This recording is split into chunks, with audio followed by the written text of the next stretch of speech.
as I understand it, he went when he was a little kid, and I don't know the age, and they went to see the Duke Ellington Orchestra. And I think that was a turning point in his life. I've known of Jay since I was, I think, in high school, and I was just old enough to drink so I could go to a bar.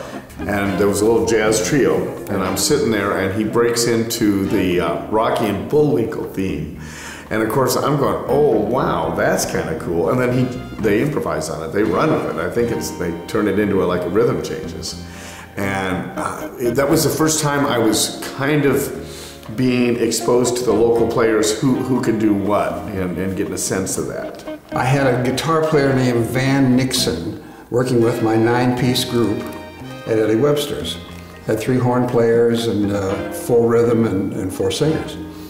And so we were playing there, and he got an offer in Minneapolis, and so he left. But Jay Alcorn came well recommended, and he came in and played and sang a little bit for me, and so he was hired, and he played very well. Probably the best band I ever saw in Des Moines was his band with Ella Ruth Piggy.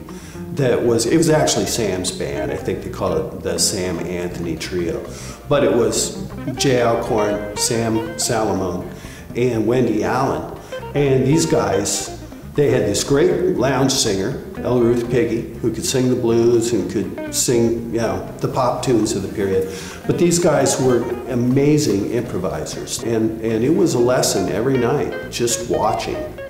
Anyway, Jay was a guitarist, and they had started this band that had been really successful on the scene in town called the Spartans, and it was an R&B band.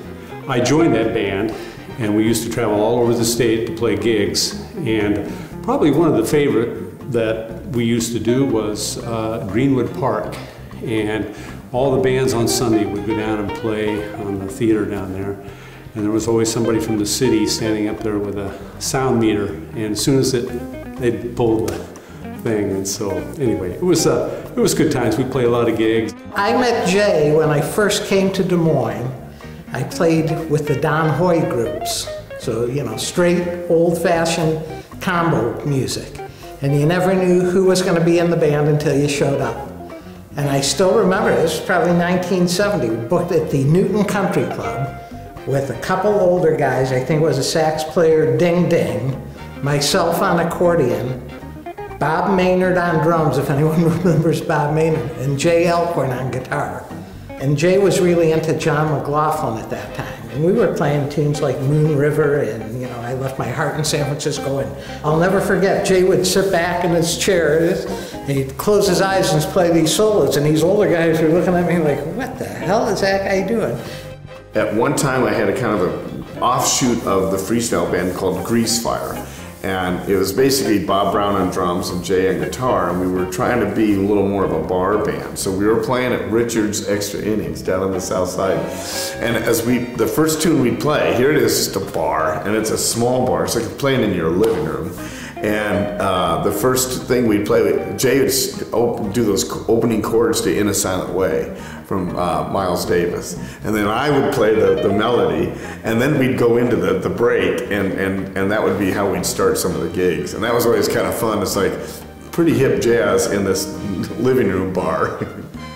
He's fluent in, Pat Martino, Jim Hall, the greats. They're all influences to him, and you can hear it in his playing. He plays West better than anybody I've ever seen. Well, I know he was into Grant Green big time, and he was into George Benson. Not that he played like George Benson, it was more like Grant Green style. And I'm sure he would tell you there's a lot of other guitar players, but that's the ones I remember. He knows all the tunes, he knows the changes, he's got a great time feel. When he's on the bandstand, he's always looking to interact with the people around him. It's never just about him, like, look at me, I'm awesome, although he is.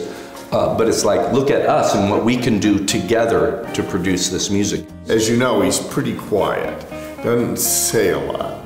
I found that once you get him going, you get enough Coca-Colas in him and get a little caffeine and sugar in him, and he'll talk to you all day long. He's a very interesting interesting man. You know, he really knows his stuff on the guitar, there's no doubt about it. Jay Alcorn is one great human being, one outstanding musician, so I'm really glad to see that he's being inducted into the Hall of Fame.